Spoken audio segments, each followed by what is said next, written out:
Hmm. Actually, let's look that up. I probably got that somewhere.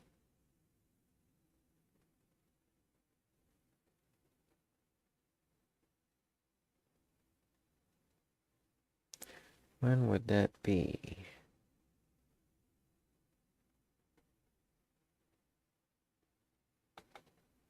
Mm-mm.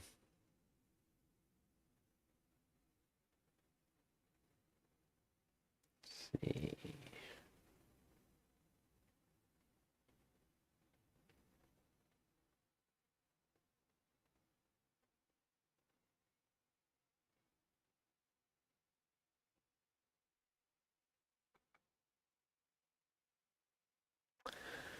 Hmm. Pictures.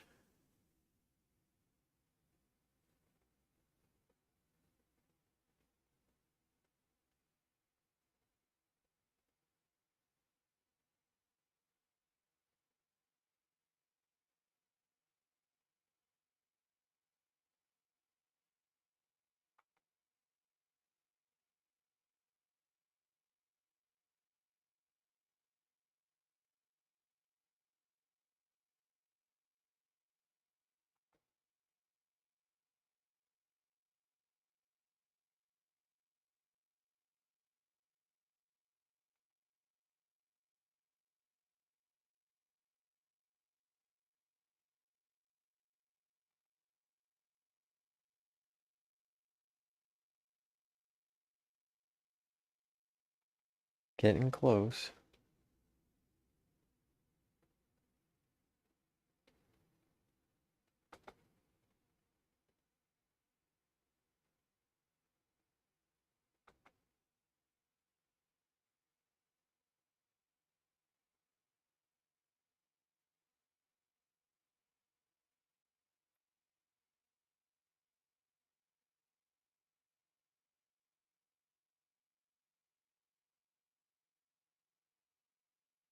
There you go.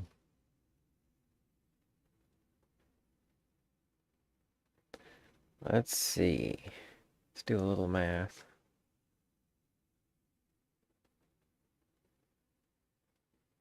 Okay.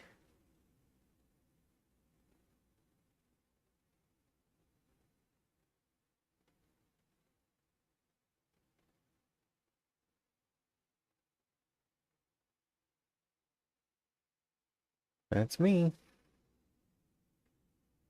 When I was 30. I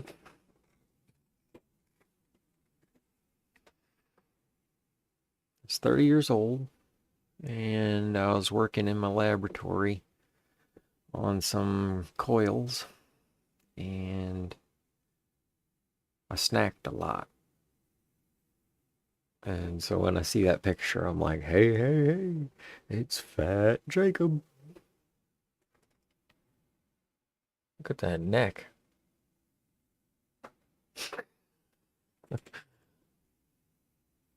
Yep, snacking and not doing much. I can't believe that was that long ago either. To be like, oh, that was 12 years ago. What?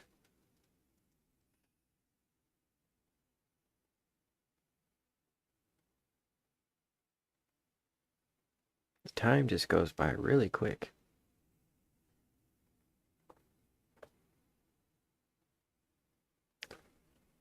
Feels like maybe 4 years ago, if that, or less. Maybe in reverse. Um, Chubber cheeks. uh, oh, no problem. We'll talk about the trip. We're getting there. Oh, I have aged. Yeah. Mm-hmm.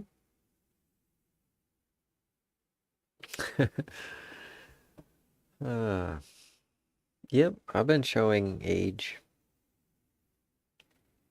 Slower rate than my peers, though. I remember, Colette, I was like,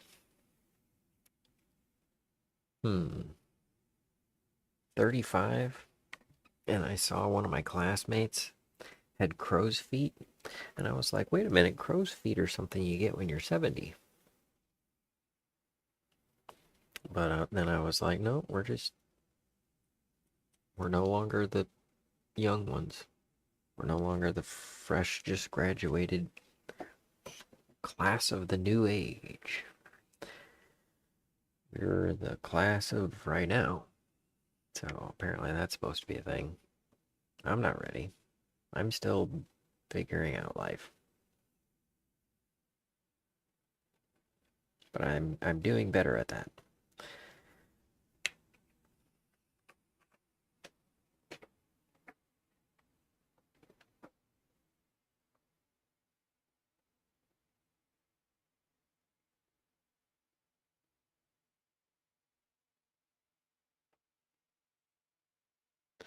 Oh, I should have showed you this.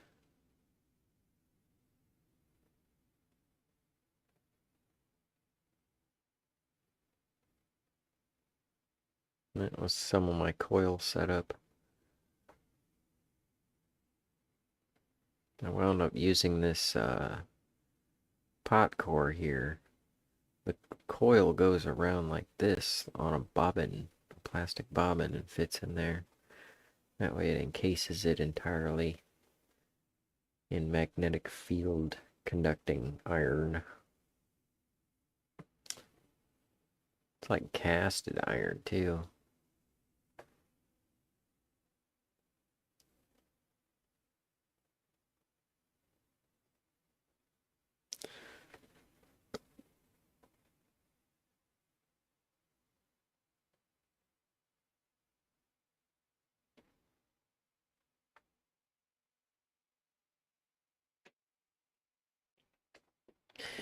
Yeah, that's another thing about like losing the weight. My job shows more. Kind of like somewhere I got a picture of me at 18.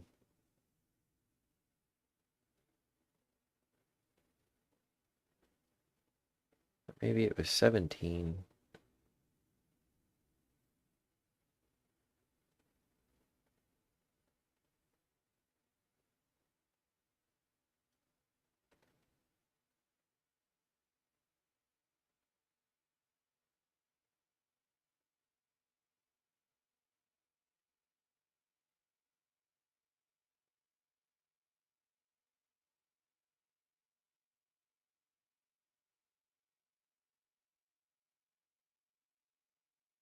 I was pretty skinny then.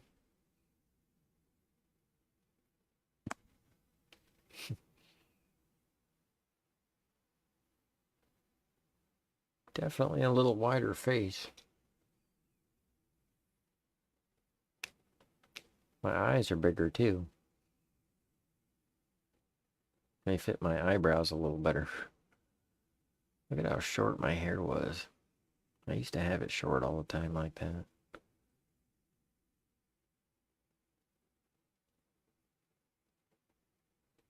You should see my arms. No muscles. Yeah, that carpet was cool.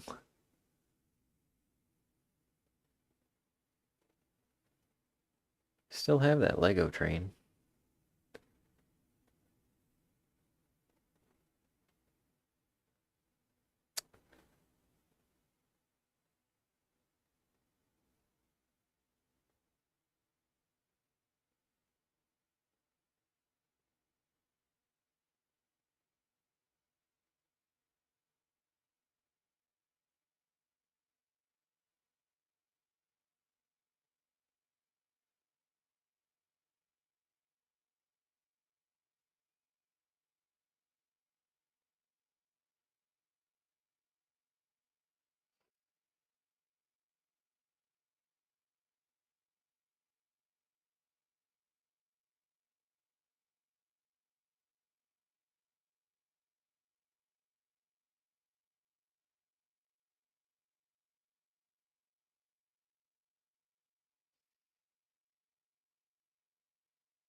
Well, thank you.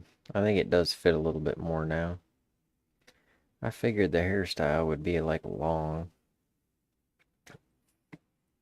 Because some stuff blows my mind, Colette. It was like, the pandemic just kind of came and went and blew over like things do. And you just kind of deal with it like you deal with other things. Meanwhile, there's these kids that I'm working with that are 18 and they were, 13 when that happened. So they, like, who knows what they were going through. It was probably like a big life event. Probably had a big deal on them because their parents started telling them to do things different and all that stuff.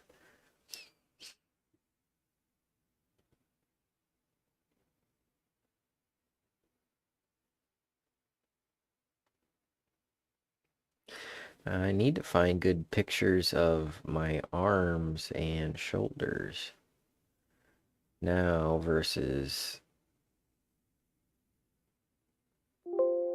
when I went to New York a few years ago. Because you can definitely tell that my shoulders have gotten a little bit bigger.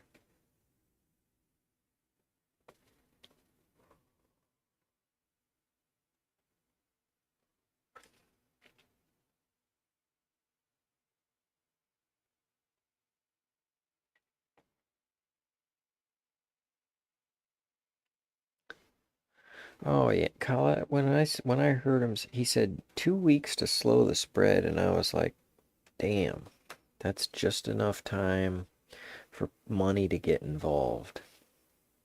And as soon as money's involved, there's going to be interests that are going to fight to go one way, and interests that are going to fight to go the other way. And it's going to turn into publicity. Where's all my notes?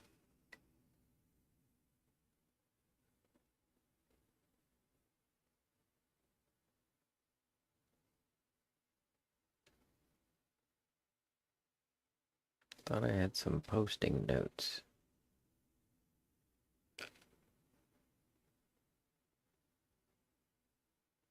Ah, okay. Yeah, I forgot about a lot of that. Well, there you go.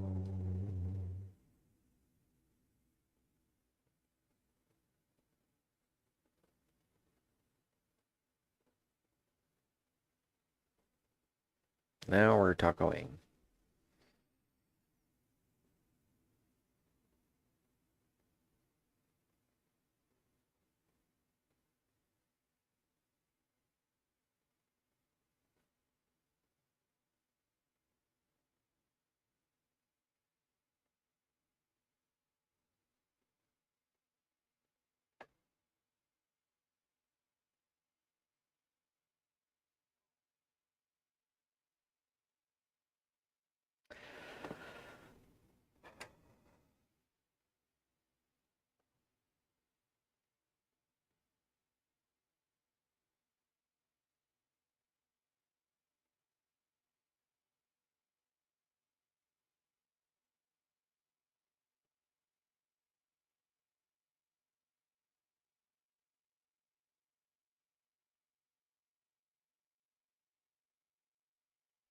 I'm a little logy.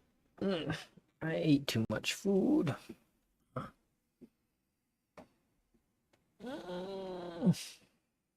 Because usually when I drive somewhere, I'm like, drive there. And then, like, on the way back from New York, I was like, I'm going to stop at like every other rest stop, even if I don't want to, just to get out and stretch my legs. That way I'm not pushing it too hard. And I actually had fun doing that. At some of them, I stopped and I had, first I had a Sbarro pizza slice, and I didn't eat the whole slice. I ate the toppings and like, I had like this much of the crust and then all the toppings. And then like a few hours later, I had one of them little double burgers from Burger King. Took the bottom bun off, folded over. And then like a couple hours later, I went to Wendy's. Had one of their little double burgers, bottom bun off, folded over. And that much food in one day where I'm just sitting in the car, not doing physical stuff, on top of the fact that I had overeaten the day before with that entire pastrami thing, and then the pasta and the little weenies on top of it, and the salad too. It just turned out to be a lot of food, so I've been kind of logy and slowly digestifying and breaking that into new, more better Jacob. But it's making me tired. My digestion's off.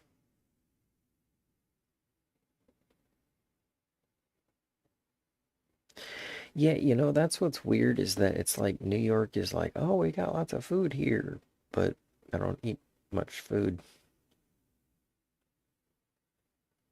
I did get down with that pastrami pastrano though, because like croissants, yes, load my bread with butter. And this is like a tortilla, but instead it's a flattened out croissant. So way better than a tortilla. Like if you're gonna go from a bun to a wrap, then this is going from a wrap to a pastrano. Way better. It's yep, it's the thing to do.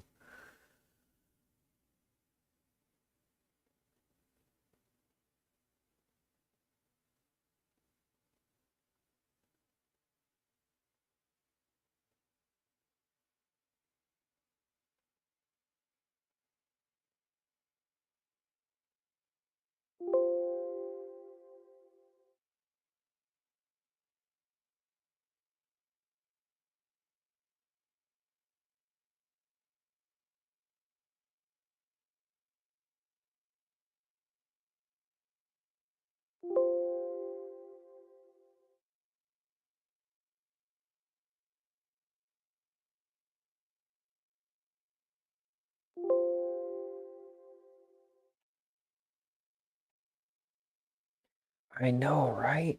Like I haven't eaten fast food in so long. And I was like having a hard time. I eat like so very little fast food.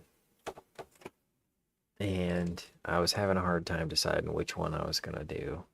And I'm like, I don't even really want it. But at the same time, maybe it'll perk me up a little bit. And I was like, I've been eating chips and salsa, and I had those eggs and tomatoes.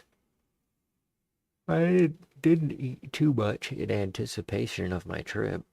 So I was like, all right, we'll eat and we'll deal with it when we get back. And I got that first double burger from Burger King, and I was like, the Sbarro pizza was okay. Um, yeah, I don't know what it is. Something about it just isn't right. Here's another thing, Colette, is that like ballpark buns and a lot of those hamburger buns and stuff, they have like a nasty smell. It doesn't smell like fresh bread. Fresh bread smells intoxicating. You smell them buns, they stink. And I put them on the grill to toast them, and it makes it better, but it's not the same. That's why I do croissants for burgers and stuff. Nope. Steak witch. Yeah.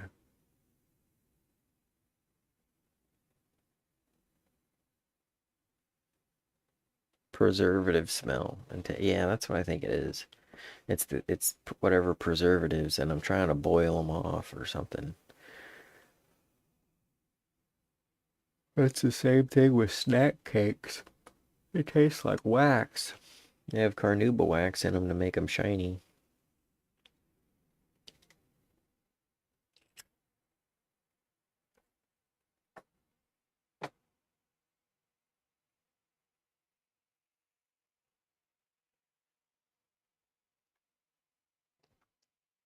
There's so much filler in food. That's why I add salt to my chip bags. And that's why on a personal level, I understand why rich people will eat just that tiny little thing of all those great quality ingredients. I get it. You don't need a lot, you just need the good parts.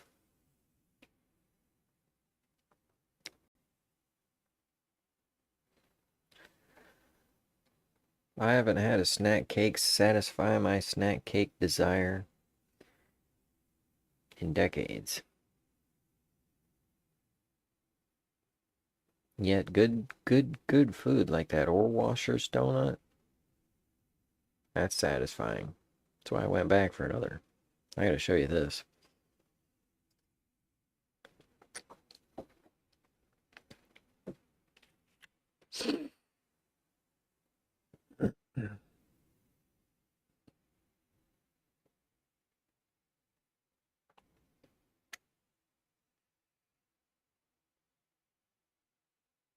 Salt is very satisfying. It's the thing that you want.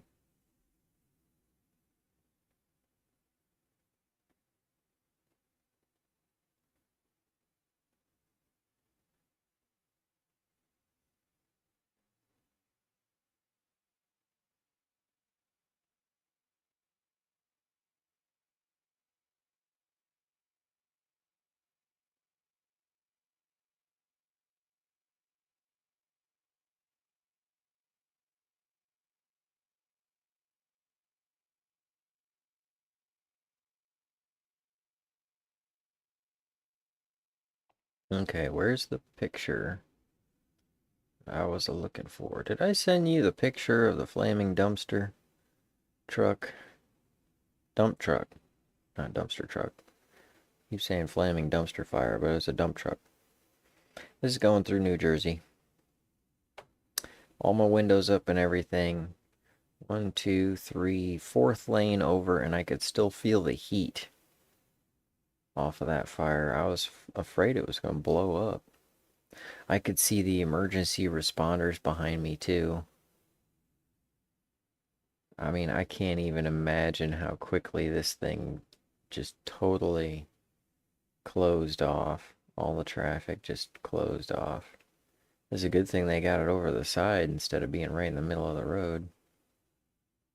I wonder where the people are. Like, are they up in the grass? Are they like way over here in the grass? Are they way back here hiding? And like, no, don't blow up on me. Maybe they hightailed it over the berm. Hard to say what's going on.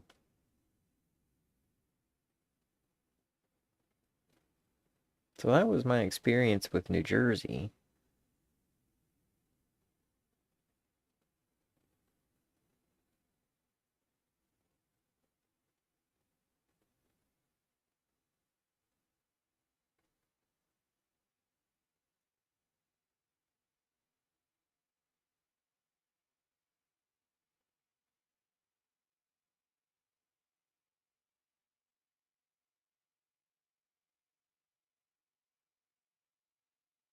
Hmm.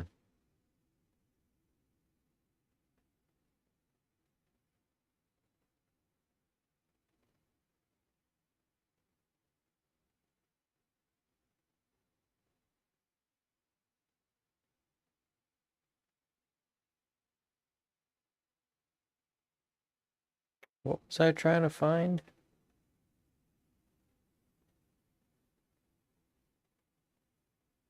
Oh, I should. Yeah.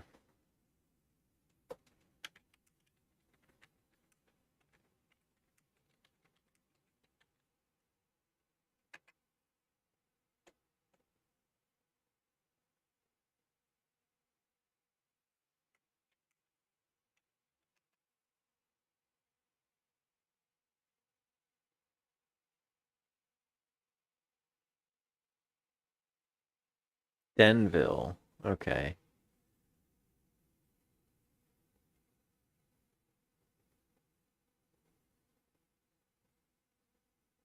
No, this was eastbound.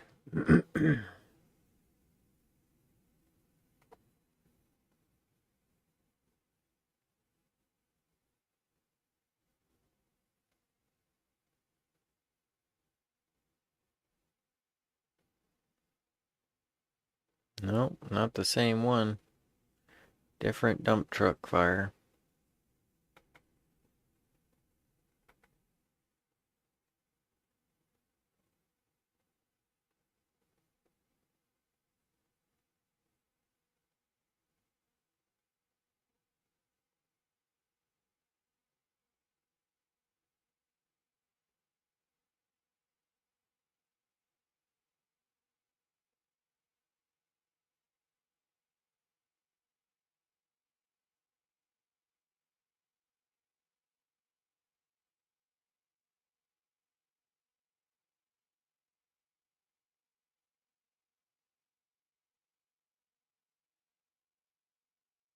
Okay. Let's see.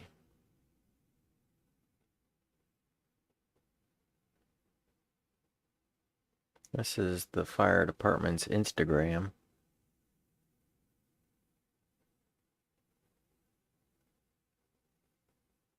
That's the fire, though. That's the truck.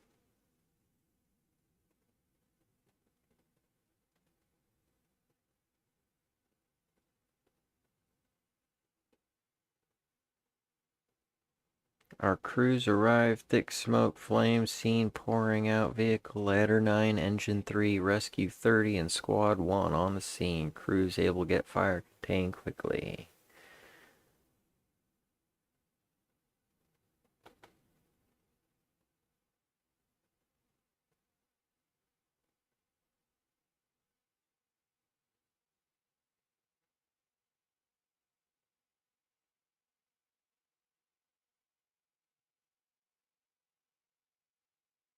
I guess that happens too often. There's too many other reports. Anyways. Anyways.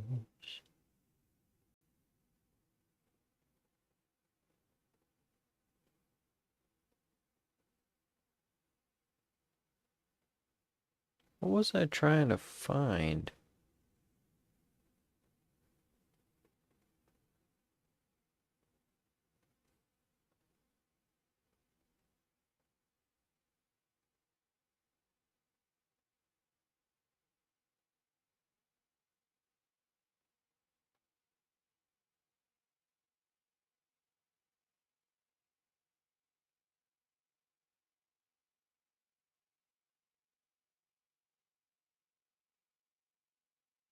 I mean, some of these plazas, they got like Panera Bread, Bakery, Cafe. I guess that's the Panera stuff. They got Burger King, Popeyes, Hardee's.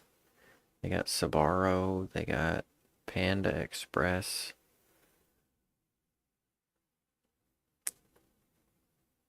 Starbucks, 7-Eleven. All kinds of stuff.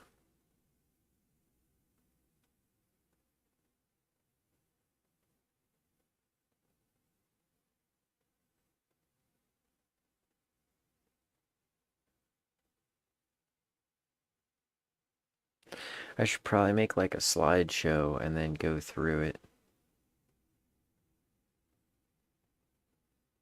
Oh, I remember. I went to go get my ore washer's donut.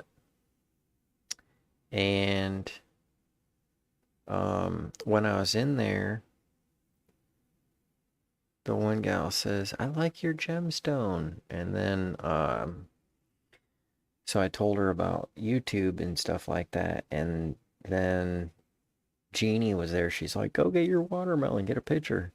And so we got a picture, and then she's on Instagram. She does social media and posts and stuff like that. So uh, we connected on Instagram. So I gotta give her a shout out. But she took this picture. Isn't that awesome? Um, okay, so here's the first picture.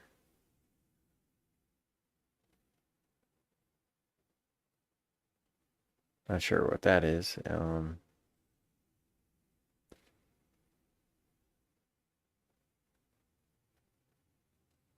then that one, and then that one, and that one.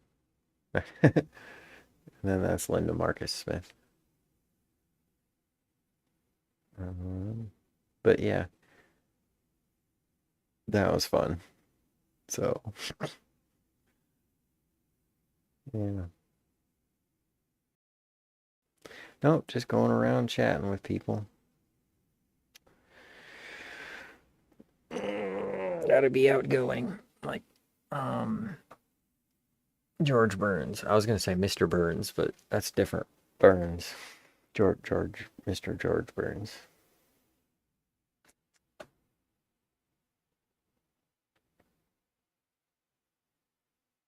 Gotta be outgoing and cheerful. Cheery. Cheerio. Chim chim cheerio.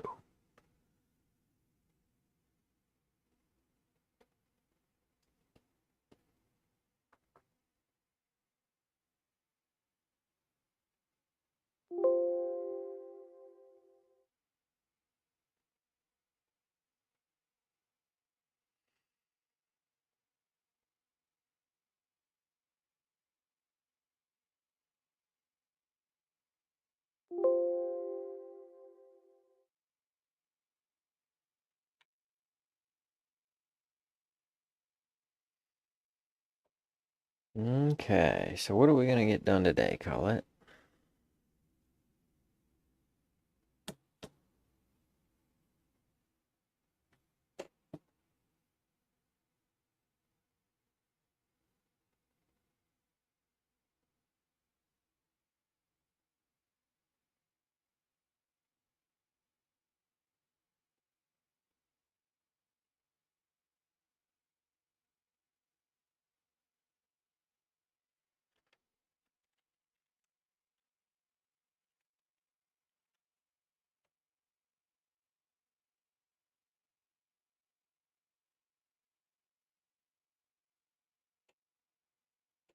Staying home.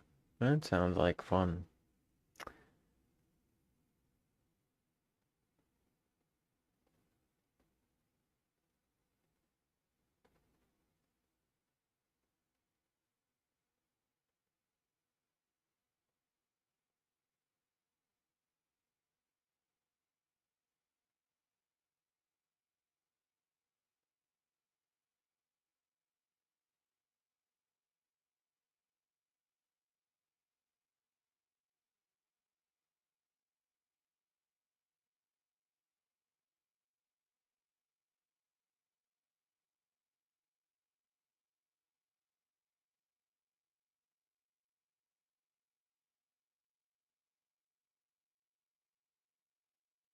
A charge of pimping?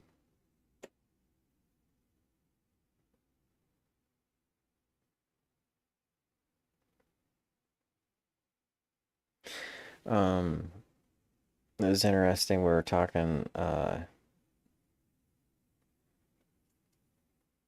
in New York. We were talking about the mob and all that kind of stuff, and politics, like on a local level, local government stuff, and how the mob gets involved. And I was like, oh yeah, we just had a massage parlor ring busted, busted, and so now it says a Davenport woman is charged with pimping after an investigation into a tip of illegal activity at a massage business.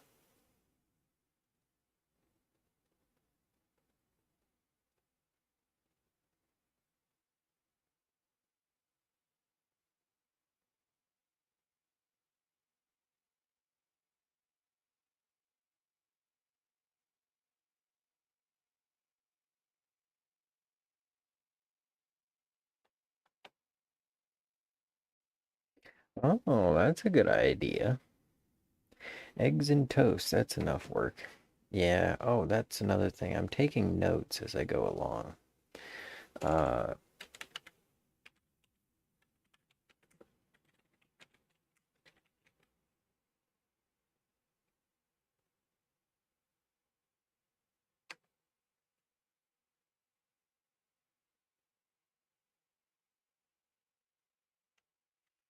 so it's like going from the Ohio Turnpike and paying like $3.40 a gallon across the state to Pennsylvania. I paid $3.09 a gallon. So that's like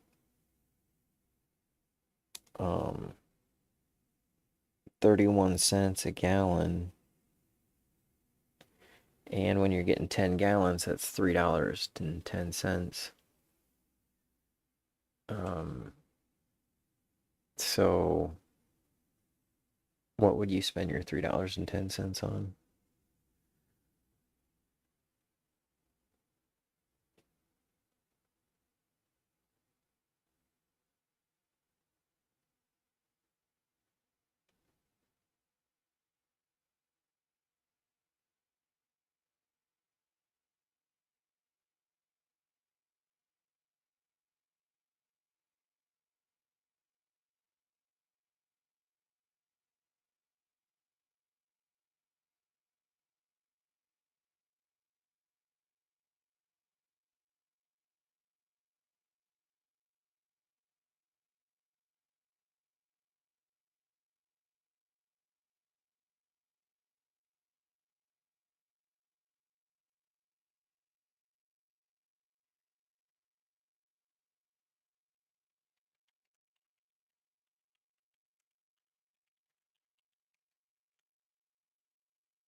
Wow.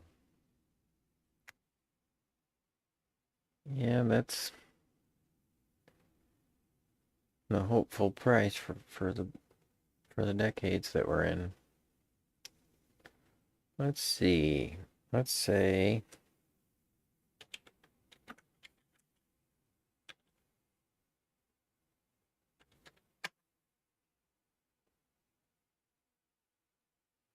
all right, so in the past 30 years, inflation has caused things to double. $20.95 was about $40 today. Which means that when I was paying $1.50 a gallon, it would be about $3 a gallon now. But I was paying closer to like $1.10, so it should be closer to like $2.20 now. Yeah, that's what it should be.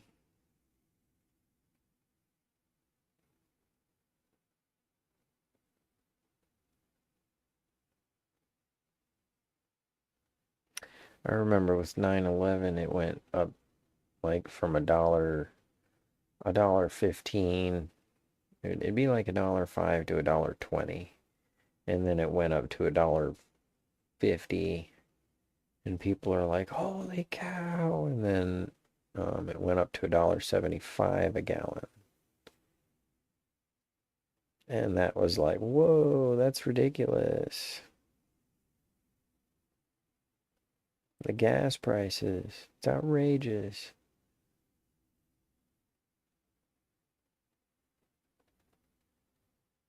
Really? So like cars were affordable and then now they're not.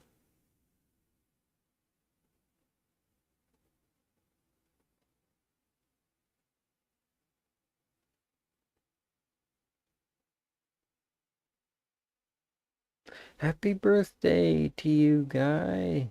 It's Labor Day.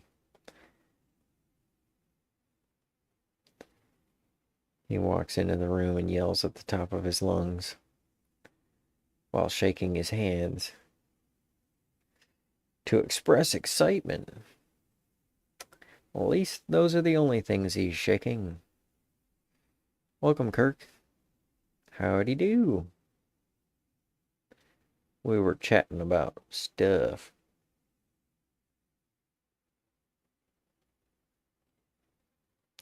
Car prices up 8,000% in the 70s. I was talking about gas prices. So in 95 versus now, $20 is now $40. So the gas that I was buying at $1.05, $1.10 should be like $2.10, $2.20. And for a long distance phone call, you can dial 1010 220 or 1010 321. Just ask Jonathan Lithgow. You've got his number, right? Um,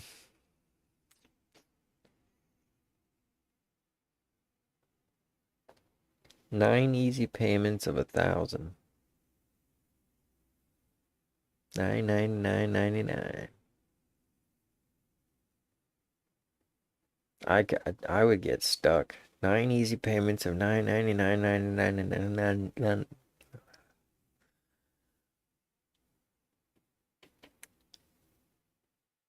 Ladies, I will 999 down there. Okay, so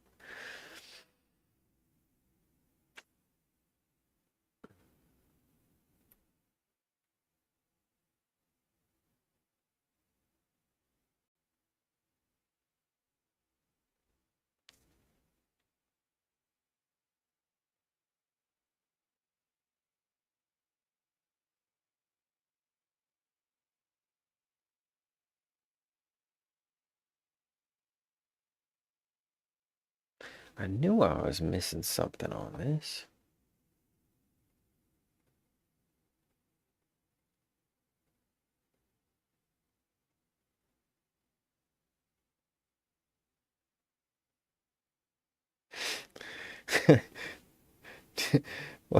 You stopped a little early there, Colette. 99 payments of my car on the wall. Take one down. Pass it around. I boldly soldly my car when I'm oldly to Chicago. Ah, okay, so you're like, don't need one. Gonna roll around on my rollerblades. I get it. I get it. That was one thing that I really got a kick out of was rollerblading around New York City. 'Cause I got places in half the time. Ice skates. Oh, of course. It's Chicago. I figured you'd be on a hovercraft because it's the Windy City. And so I just rollerbladed everywhere. That just made it so much easier to get around. It's my speed. I'm like, walking takes forever. I want to run, but running looks suspicious unless you're wearing sportswear.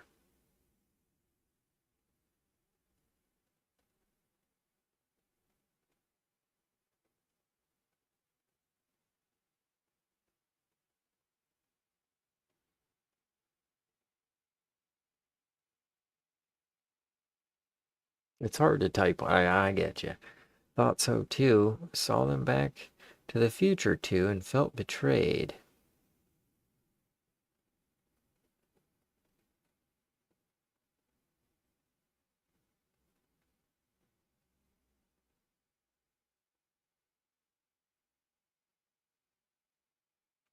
Yeah. Yep, I want my hoverboard. There's so many technologies in that movie, like the hydrator. That was pretty cool.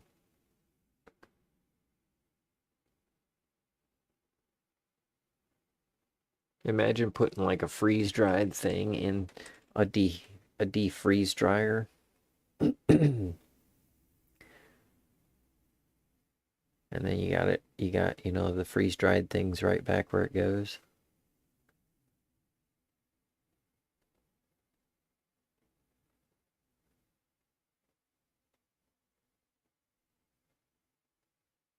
Yeah, that one was cool. I tell you, teleporting. I keep thinking about that. Even just teleporting like raw element molecules. I think it's possible. Time travel, not so much, because that's a figment. It's an imaginary situation.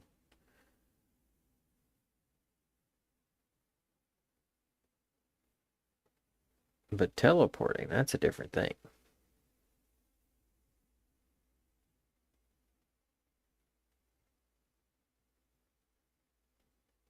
Yeah, um, trying to break down to the subatomic particles. It's kind of what I was getting at. We need like a form of a conductor, and to be able to break down to the subatomic particles. But I'm wondering how much energy it takes. And that's what they say is that the quantum processors are like energy hogs.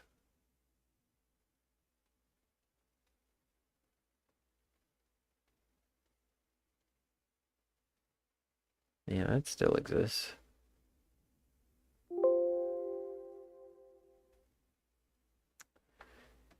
Okay, I'm trying to organize all the stuff that I'm supposed to do. It's been a little while. Hmm.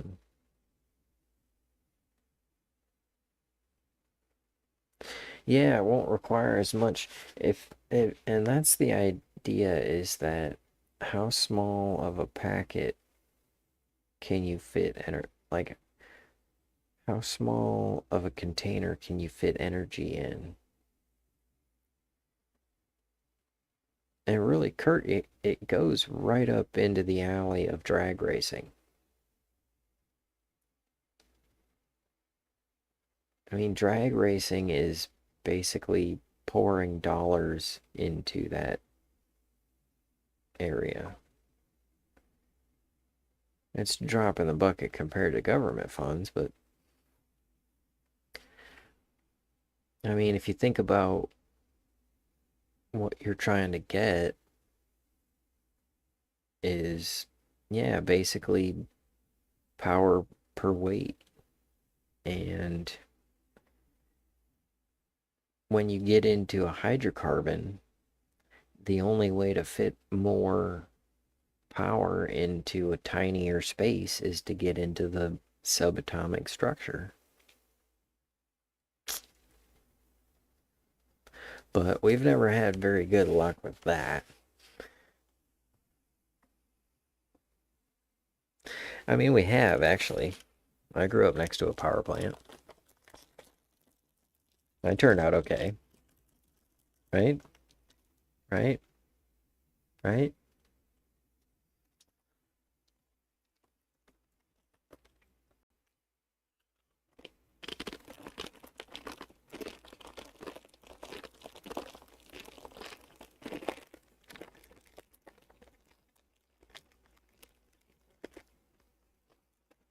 Well, why would you? You sold yours. But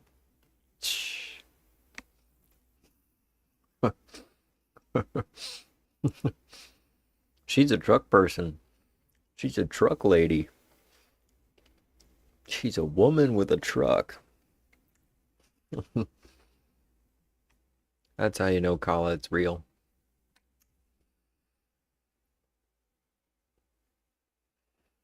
All right.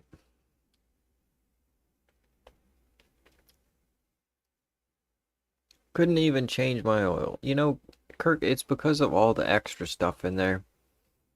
Just leftover parts from the manufacturing process, stability fins, all that kind of stuff. It's kind of like looking at a computer.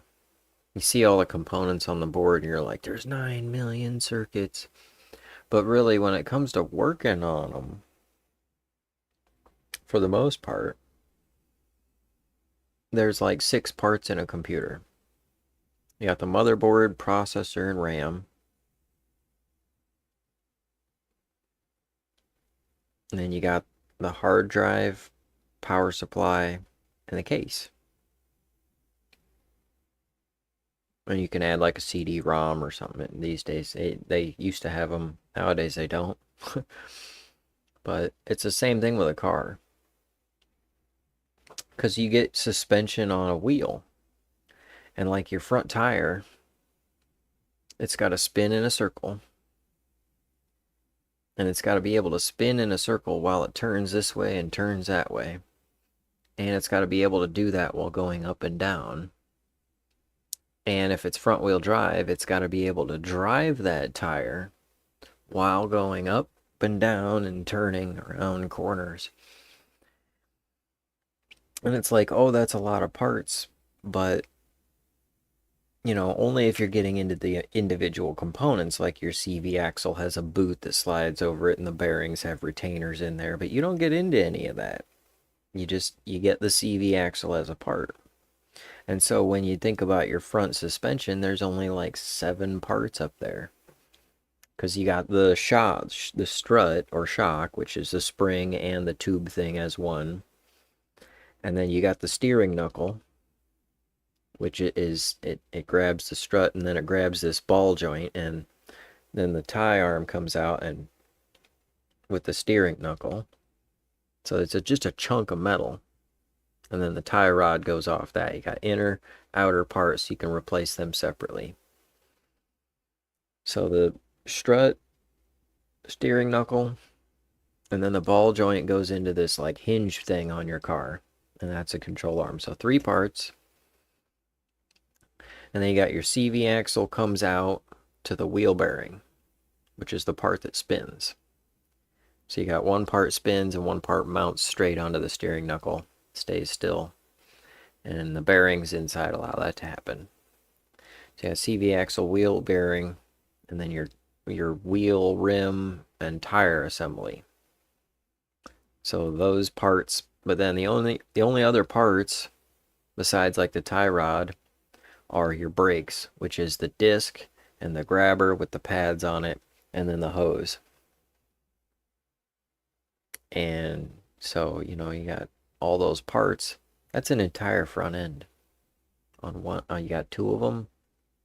Done. Replace those parts, you done. Same thing with an engine bay. I'm telling you. There's like 30, 40 parts in there. 99 Ford. It's a paid Ford. Yeah, see, the thing about Fords,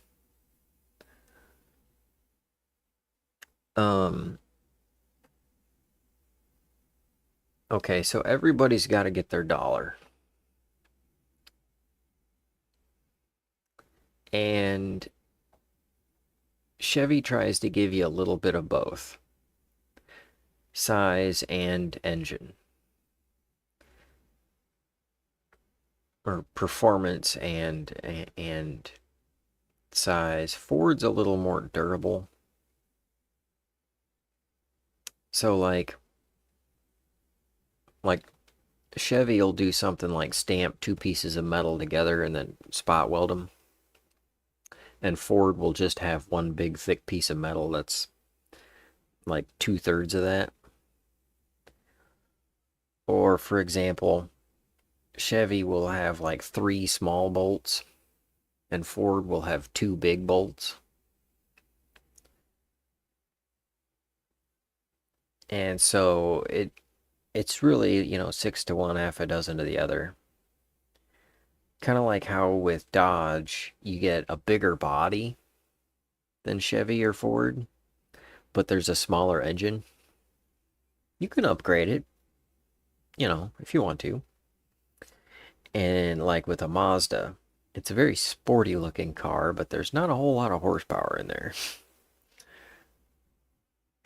All the EVs innovating with structure. Yeah, I like that. All the EVs look different, and they have to for branding. So that you're like, oh, that's different. And then all the like attempts by the big car makers to ease people into the change. Like how I'll see like a Ford Jeep, or I'll see like what was it, like a Jeep brand Tesla or something like that. Or no, it was a BMW Tesla. All right, I gotta go get a drink and I will be right back. Got to see it broken down sometime. Interesting to hear, think about. That's also 6 to 1, half a dozen the other, because I mean, I'll tell you about it after I wash the chips out of my mouth. So don't double guess yourself.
Hmm.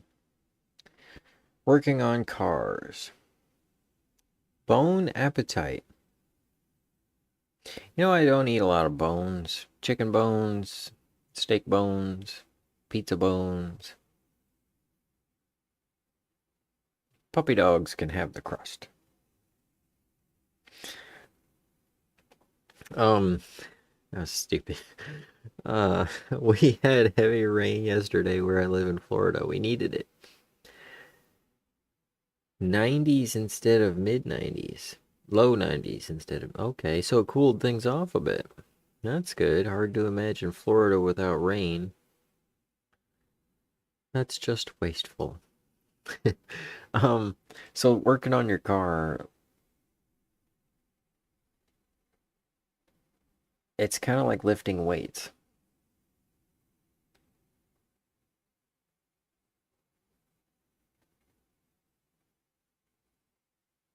It's a lot of like, I don't really want to do that. But once you've done it, you're like, oh, I'm glad I did that. And it sucks when you have to do it. Because, like, some of the bolts, like, I've had bolts galvanize in place and they break off, and then you gotta. I've sworn I've thrown things. Um, it gets frustrating. It's like, why don't I get to have lots of good luck? But once those bolts have been broken loose, they tend to. I mean, my car now, one of the benefits is that I can take it apart and put it back together pretty quick. Because I mean, the first decade the car was together, the bolts stayed where they were. But since then, I mean, I've taken a lot of the bolts out, every like 3 years. I've had it 6 years now. So I've done a lot of the stuff twice. And like I've driven new car, like I worked at an automotive accessory shop where we would put not just car stereos, but we'd also put like sunroofs in and simulated convertible tops. People call them rag tops. And I would put the remote start security systems in.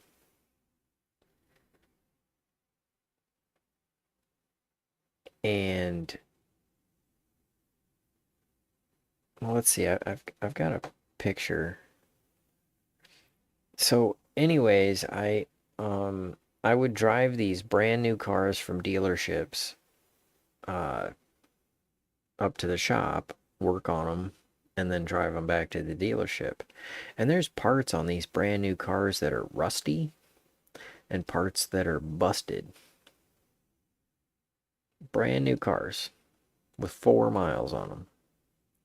And then you think, oh, that's a little thing, a little not, and it's like buying a brand new car versus buying a 3 or 4 year old car.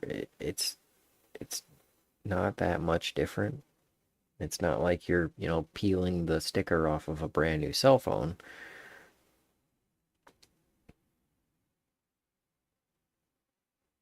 And then on top of it, like I had a relative who had bought a brand new minivan, brand new Toyota minivan, and it caught fire going down the interstate.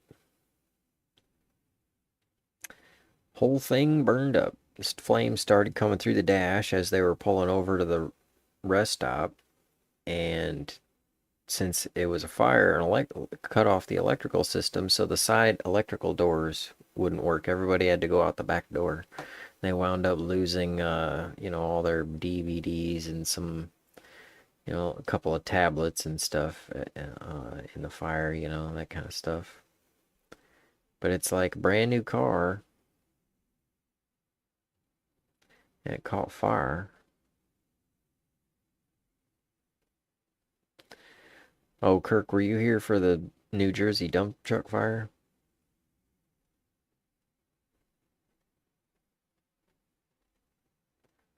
Let's see. I'll show you all four pictures. There you go.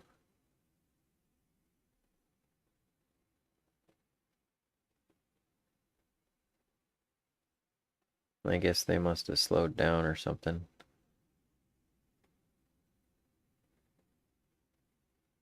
Yeah.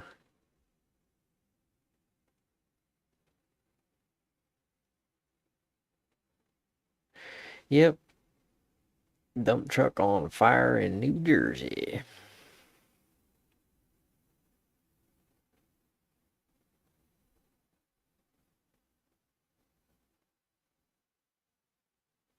Ooh, I can feel the heat.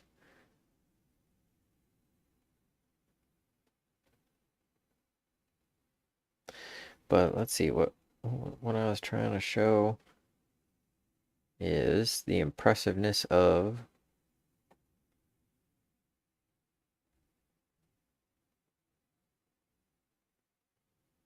Cha.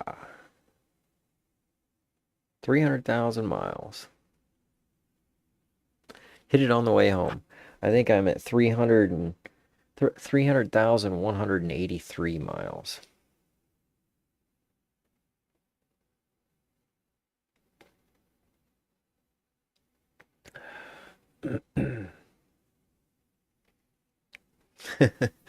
Thanks. Great catch. Yeah, I thought it was cool. Kind of sucks that I got the check engine light in there, though. Wish I would have cleared that out for that part. Oh, whatever. It just kind of adds to the intrigue of the picture. It's like, oh, but at least I'm on the road, you know. I'm not just on the road, I'm on the interstate. I mean, I am, boom, I am heading. Oh, check it out, Kirk. I'm on I-90 West. I'm on the friggin' Chicago Skyway. Yeah, that was, what was it, 2 days ago? I went to New York. New York City. That light goes off? I know, right? Yeah, so I had done a lot of things to this car, and the reason that light's on is because the head gasket leaks, and it occasionally will drip onto the exhaust. And the exhaust system, there's two, because it's a six-cylinder, so that there's one per thing, and it comes together. And then right where all three of the pipes come together, they've got the catalytic converter. And it's the same thing on the other side. It's supposed to be a performance design. So there's two catalytic converters in this engine, small ones, but they're like right off the engine. And then that comes down and goes, you know, under the engine and meets up and then runs the back. So where they come down, right after the catalytic converter,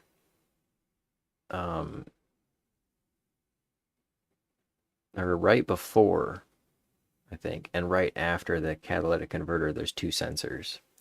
And they measure the difference in the exhaust oxygen before and after the catalytic converter and the O2 sensors.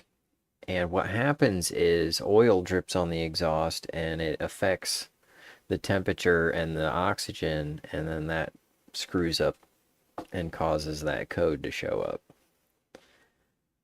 So I need to fix the oil leak, and it'll fix that so that it doesn't show up anymore.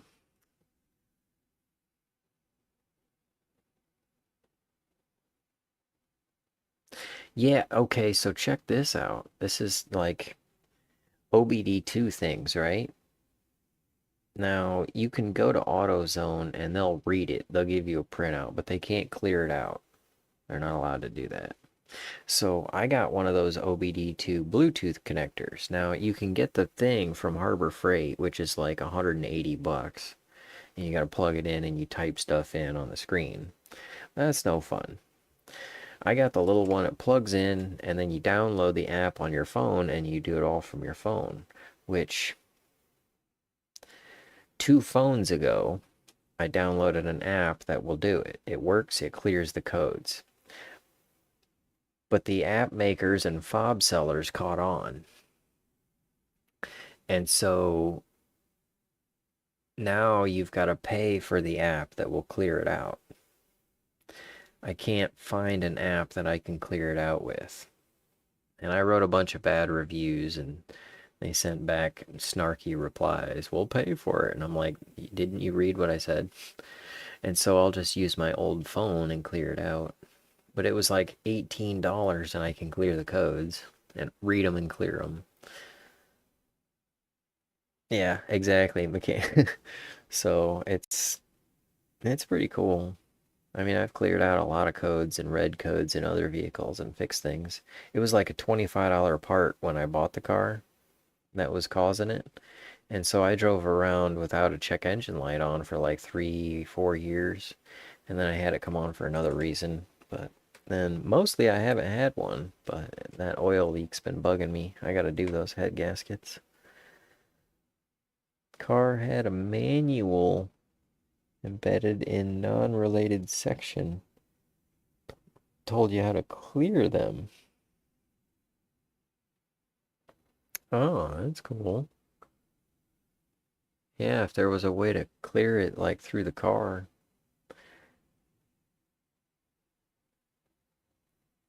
I had the video too of driving along. I'm not sure how the video looks.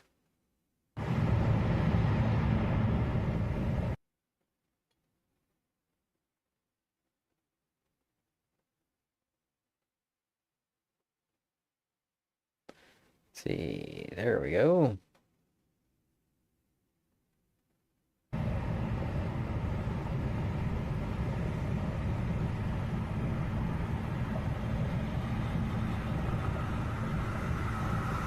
Exciting, right? Oh man, it's gonna do it.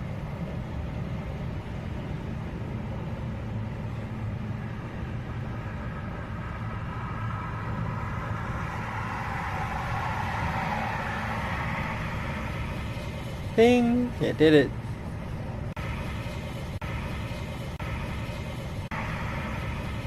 Bing! That was fun. Oh, that would be such a thing.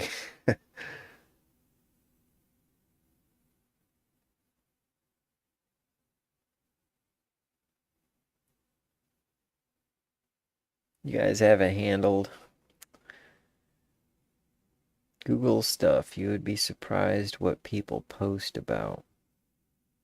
Actually, Kirk, what happened was I had an uncle, or, well, my great uncle, he was a car mechanic and he was good at working on cars. He encouraged me. One time my car was dead on the side of the road and it needed a starter. And then my dad took me out there and told me how to change it. And I was surprised at how easy it was.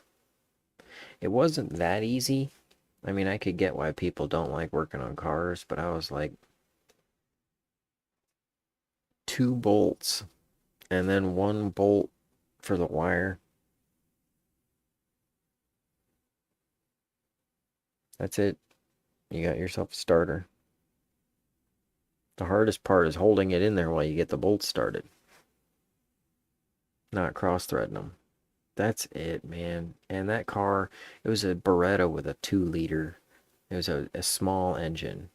So it was the base model of the small, because there's small car, mid car, full size car. And then the smallest car is like the economy car. There's actually an even smaller car than a small. Okay, the economy car is the Geo. That would be the Geo Metro. And those have like 13-inch wheels. And then, some of them have 14s. And then you got the small cars, which will have 14, 15, 16-inch wheels. Most of them are 15. And then you'll have the mid-size cars, which have like 16, 17-inch wheels. And then the full-size cars, those are the ones that will get up to like 20-inch wheels.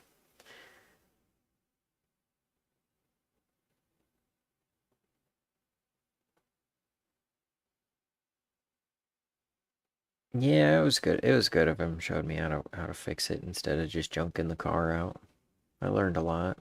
And then what happened later on is um, my Uncle Louie had done my heater core for me, and I watched.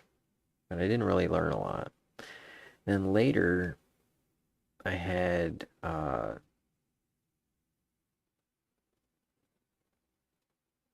Yeah, I don't remember why it overheated. I think maybe I had run out of oil or something. But anyway, the head gasket went out, and he told me I could do it, and I did. It's a little 4-cylinder, so it sits in there straight, and you've got to take the top off, which is like 6 bolts. That's the valve cover. And then you've got to take the valves out, which is 4 of those, and not the actual valve, but the rocker arm and then the pins. So it's kind of like a bunch of parts, but you just take pictures nowadays. You lay it all out in the right spot. And then you take the head bolts, which there's like 8 of them or maybe 12 of them. And then the exhaust, I took that loose. So there was like 6 or 8 bolts for the exhaust. And that all just comes off. And then the intake, where the air and the fuel come in, I think I just left that all connected. And I just took the big head and an intake and lifted it up. New gasket, back down. And it worked. Drove that car for another like 30,000 miles. And since then, I got to the point where over a year ago, let's see, it's been almost 2 years this Christmas, I pulled the engine and transmission out of that car, and then I took the side of the transmission off, and I took all the gears out of it and replaced this band and put a pin in, and then I put everything back together. I know you're not supposed to open a transmission. You get one little grain of sand in there. There's a filter in it. So, I put it all back together, put it in the car. I've driven it 30,000 miles, or no, 60,000 miles. I drove it 30,000 miles in the last year. Kind of remember you doing that. It sounds doable and fun. It has its frustrating parts, but if you have the tools,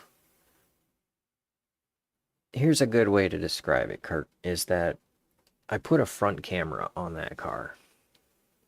You know, it's got a backup camera.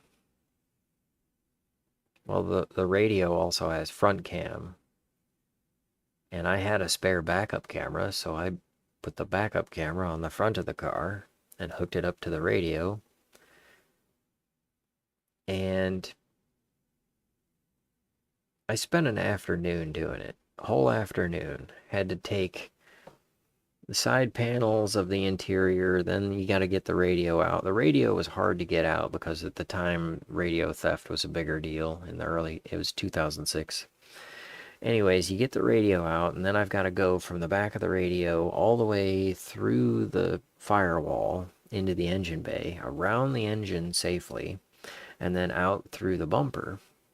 And I'm spending all afternoon doing this, and I'm like, what is this really worth, this front camera, you know? All afternoon. I could spend this afternoon doing other things.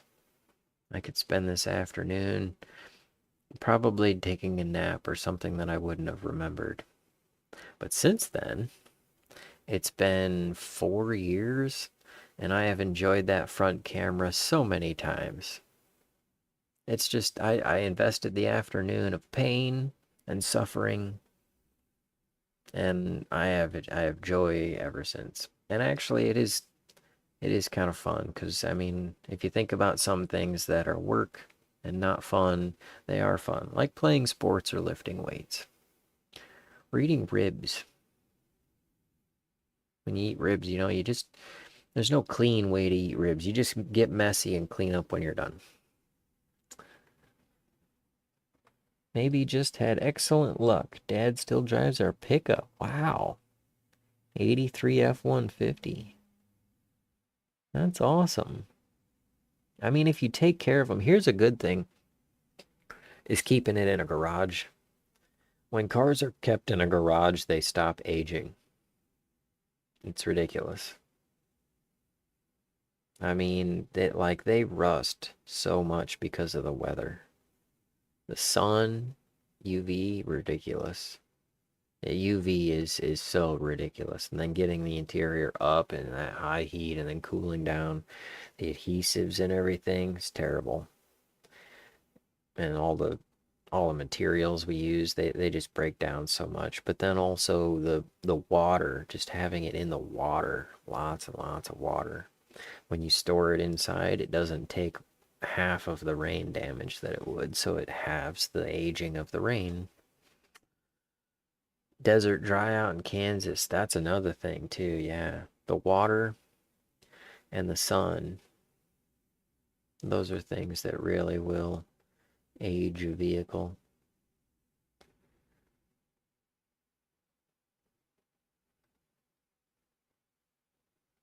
Um, what were we doing? I'm trying to get ready because I need to post some of this stuff from the New York trip. I tried making jokes too, but I don't know if they were funny. Look at those ladders, the way you got a jungle gym on up there. Looks like it'd be fun. I bet in a past life I was a seaman. I hope I was a good seaman. That's not even funny. I was trying to make funny jokes, but they didn't work.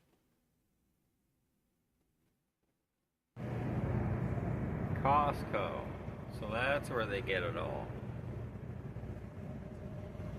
Boy, with a ship like that, I could finally get out and catch Catfish Steve.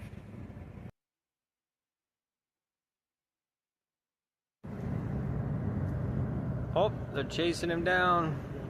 He stole something. They'll never catch him like that, though.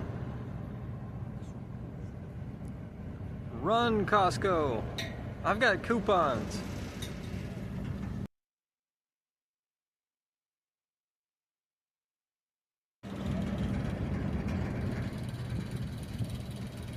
I bet you about all of those are full of them $1 hot dogs.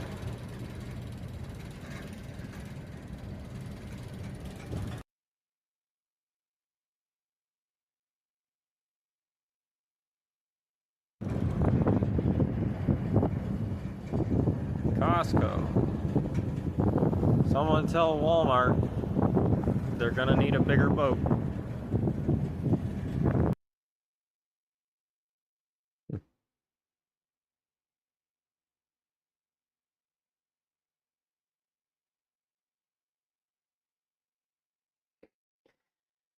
Ah, that was fun.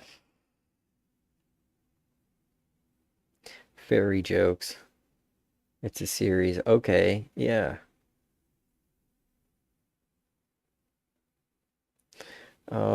Okay, yeah, I'll have to do that. I'm gonna feed these into the clip generator and see if they come out with anything. um,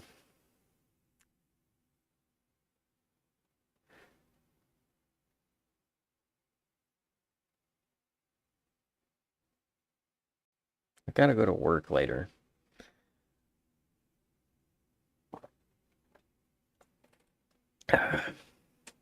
Good old that.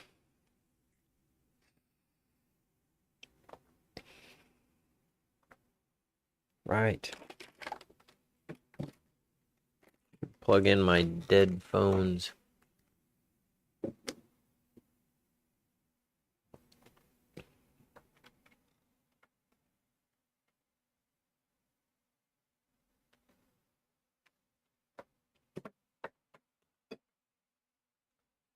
Oh, I'm gonna need the one from my car too. Okay. Let's play a little bit of video game for a minute. Then I'll go do responsibility things.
Gotta head out too.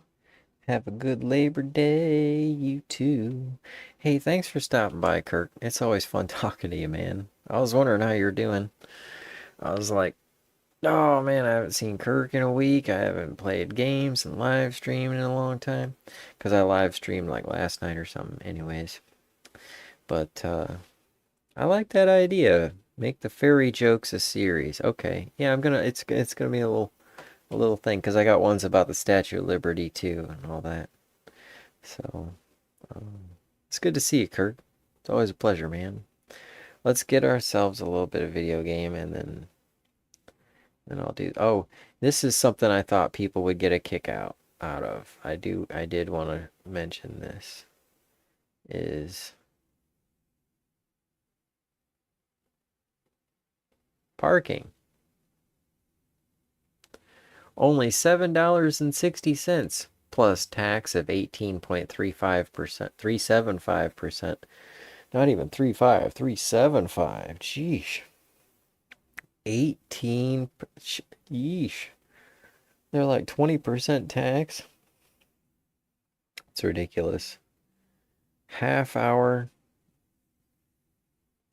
But, I mean, a half an hour, I don't even understand that because it takes a half an hour to walk down to the end of the block and back.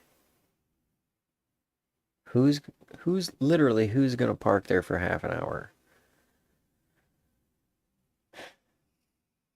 Then it's like the same price for 2 hours as 12 hours in a lot of places. So it's like there's got to be some kind of base price or something that the city's in on. Let's see, 24 hours, $42. So yeah, it's about $50 a day. That's all their monthly stuff. Specials. All day special out by 10. Yeah, that's 12 hours, but you got to cut it close. So that's not. Night owl. 9 a.m. 5 to 9. Up to 3 hours. Okay. Weekend. Not there on the weekend. Huh. 6 a.m. to 10 a.m. up to 12 hours. Okay, so you enter about 9:30 and you can pick it up at 9:30 at night. That's a pretty good price.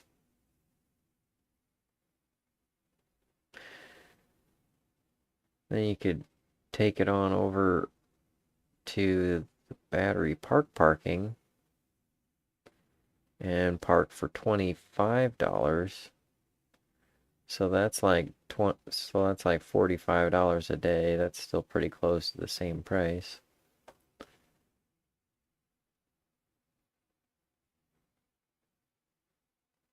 But then you could use it for a few hours in between. Yeah, it's a racket. You gotta rack it up. It's a racket. Rack it up. Alright, let's do a little bit of this. I don't know what we're gonna do, because I think we've basically done everything. We could fight the arena matches.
Hmm.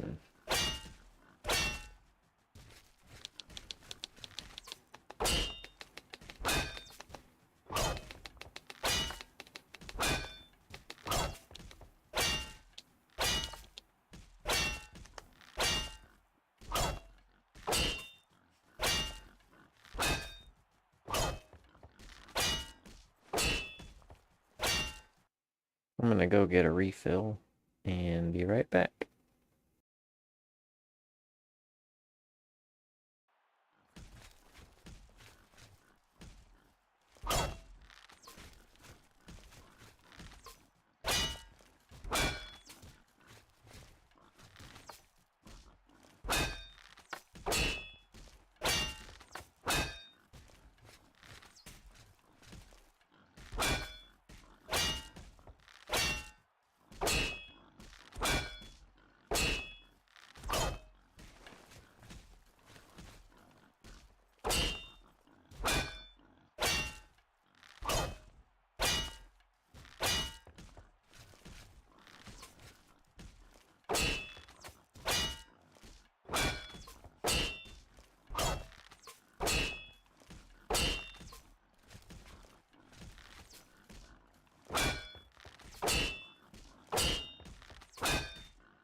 The gods. What do you want?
By the gods, what do you want? I'm trying to train here, weakling. Why don't you go someplace more your speed, like the Mages Guild?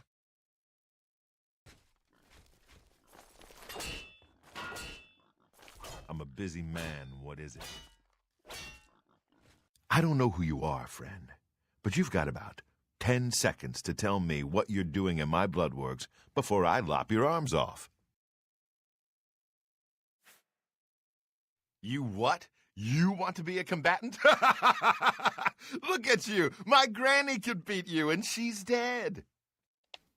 Wait, you're serious, aren't you? Are you a conjurer? What is it with you people? You walk in, want to be combatants, and your entrails end up decorating my red room. All right, it's your funeral. Welcome to the arena, you filthy pit dog. You're free to fight so long as you know the rules of competition. Now let me give you your battle raiment. It's the uniform of all arena combatants.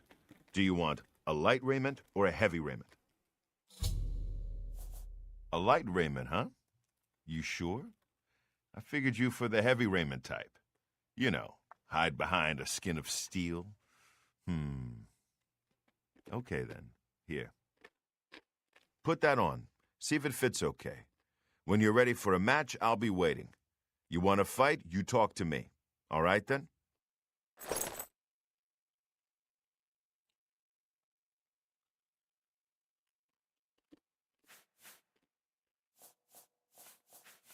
That's Isabel Andronicus, crabby old woman who sits over there. She's dear to me, so if you wrong her in any way, I'll rip your damn liver out.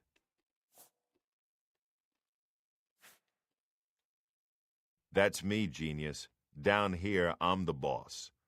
I don't care if the Emperor's ghost is floating around. In the Bloodworks, he answers to me.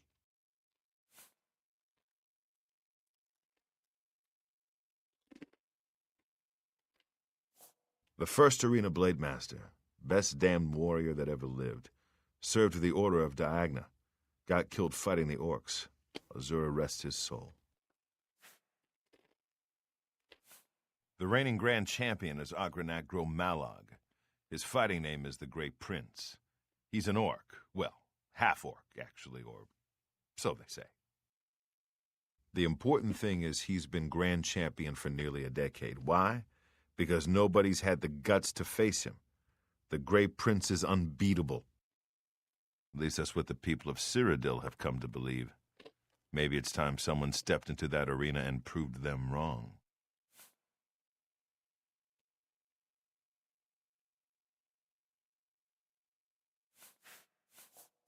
You fight for the blue team. You fight against the yellow team. In order to fight in the arena, you must wear an arena battle raiment. The battle raiment covers your entire body. You can use your own helmet, shield, and weapon, so choose those items wisely. The battle raiment's already enchanted, so you can't muck with it. But aside from that, anything goes. Magic, stealth, whatever you need to win. You can compete in the arena any day from 9 a.m. to 9 p.m. Just come to me, tell me you're ready for a match, and away you'll go. Got it? Good. If you actually manage to win a fight, don't get any ideas about looting your opponent's corpse. That's strictly forbidden. Ready? You call that ready? You're not even wearing your battle raiment. Don't talk to me again until you're suited up, you disrespectful maggot. Okay, let's wear our thinger.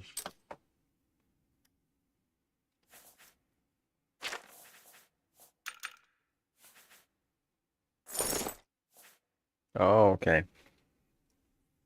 He's one of those guys.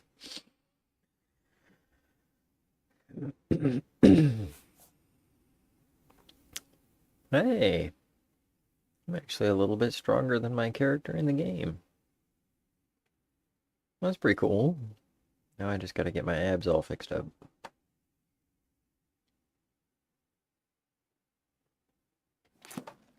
You haven't run. Well, You might be ready, but the arena...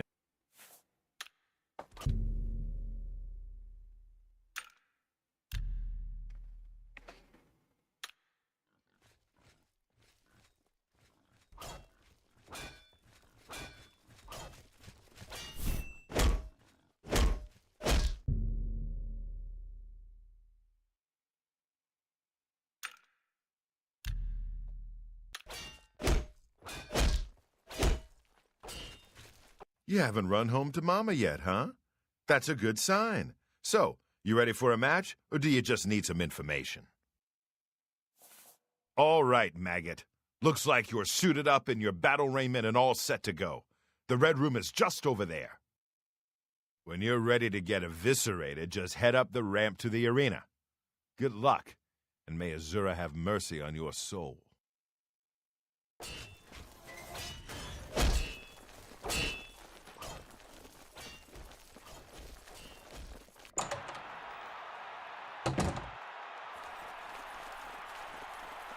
Good people of the Imperial City, welcome to the arena.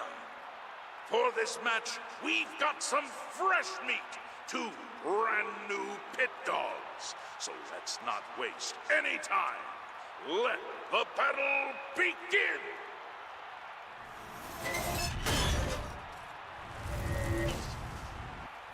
Good people, we have a winner.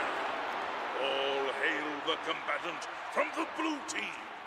Victor from the blue team. Leave the arena now and rest. You earned it.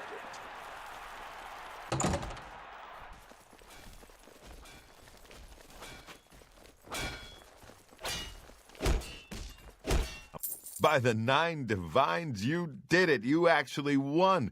You ain't so bad after all, pit dog. You may even survive enough matches to advance in rank. Here, kid, this is your payout for the victory. There's more where that came from if you can keep on winning. Now go unwind before your next fight.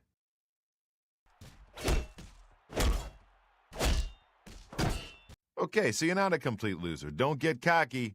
Let me know when you're ready for a match and you can prove yourself to me some more. Ha ha! Now that's the spirit. You give the people of Cyrodiil a good show, and I'll make sure you get a decent burial. Ha ha!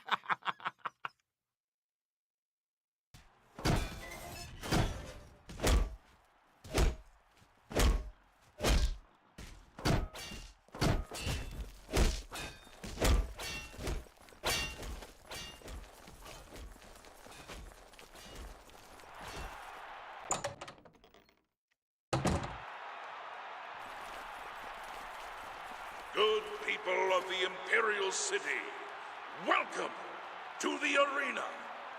Who will prevail? The pit dog from the yellow team or the pit dog from the blue team? Let's find out. Lower the gates!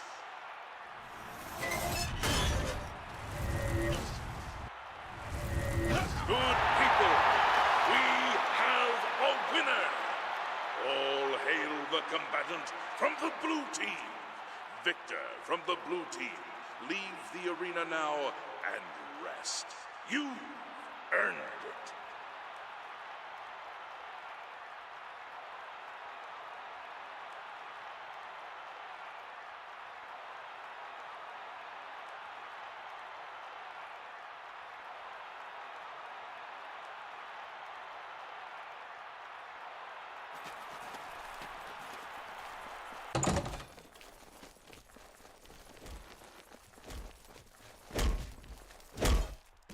Okay, so you did it again.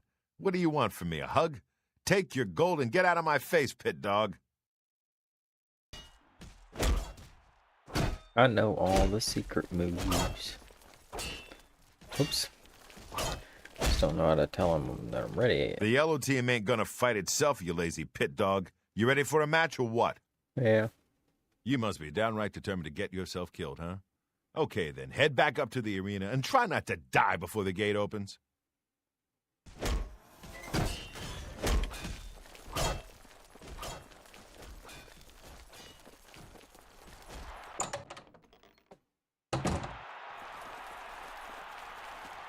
Good people of the Imperial City, welcome to the arena.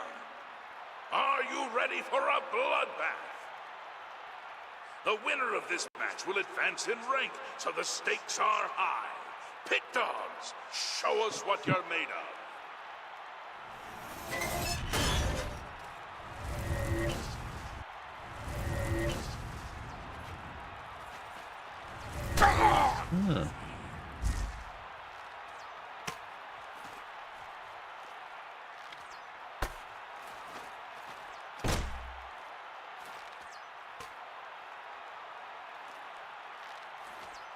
You're the best the blue team has to offer. Ha!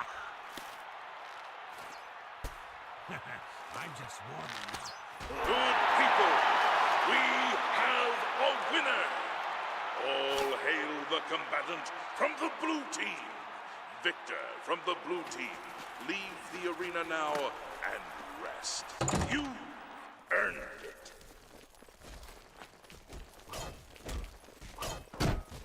I'm a busy man. I can't believe I'm saying this, but you're no longer a pit dog. That's right. You've actually advanced in rank. Congratulations, Brawler. You know what Brawler rank is worth around here? Nothing. Face it, kid. You're still a maggot. You need to keep fighting if you want to be somebody. Okay, Brawler, you know the drill. Head up to that arena and show 'em who's boss.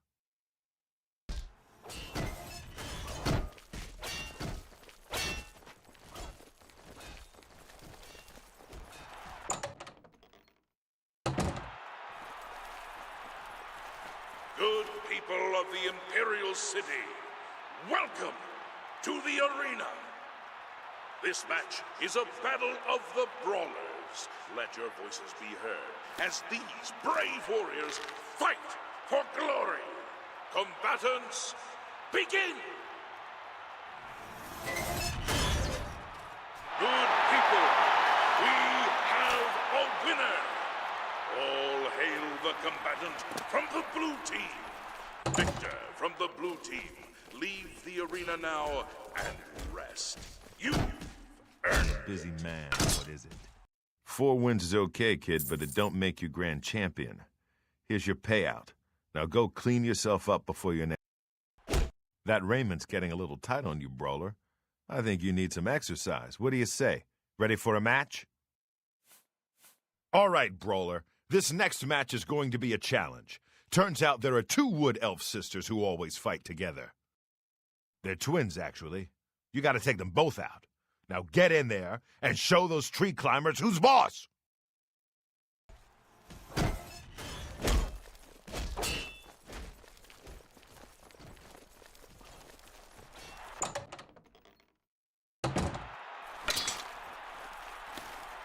Good people of the Imperial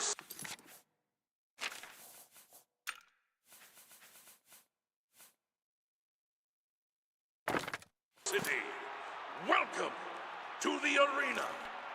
Can the blue team's brawler possibly hope to defeat the yellow team's wood elf twin sisters? Let's find out.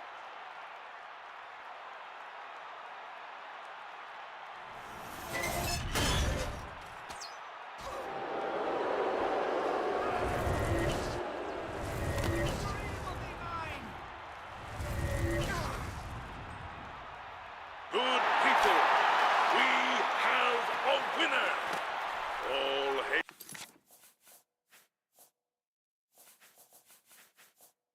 hail the combatant from the blue team. Victor from the blue team. Leave the arena now. Ha, those girls didn't stand a chance. Good job, Brawler. Here's your take. 1 more match and you'll advance again. You beaten those twins. Your next opponent is a Khajiit. Not one of the quick, jumpy ones, either. This cat goes in heavy, usually with an axe. Now go get him!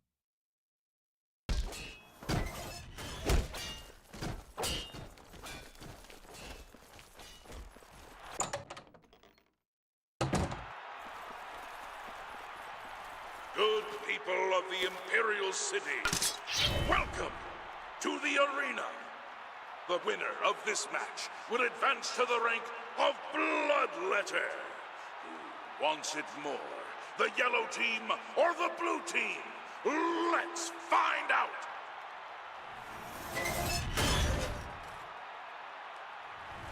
Good people, we have a winner. All hail the combatant from the blue team. Victor from the blue team. Leave the arena now and... Okay, so you can fight. Your new title is Bloodletter. You're getting into the real game now, kid. More gold for more blood. Don't disappoint me. Okay. That's good enough for now. I better get out there and make things happen.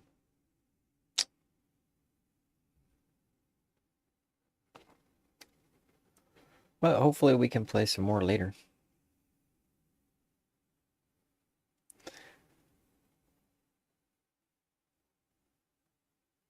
Have a good afternoon.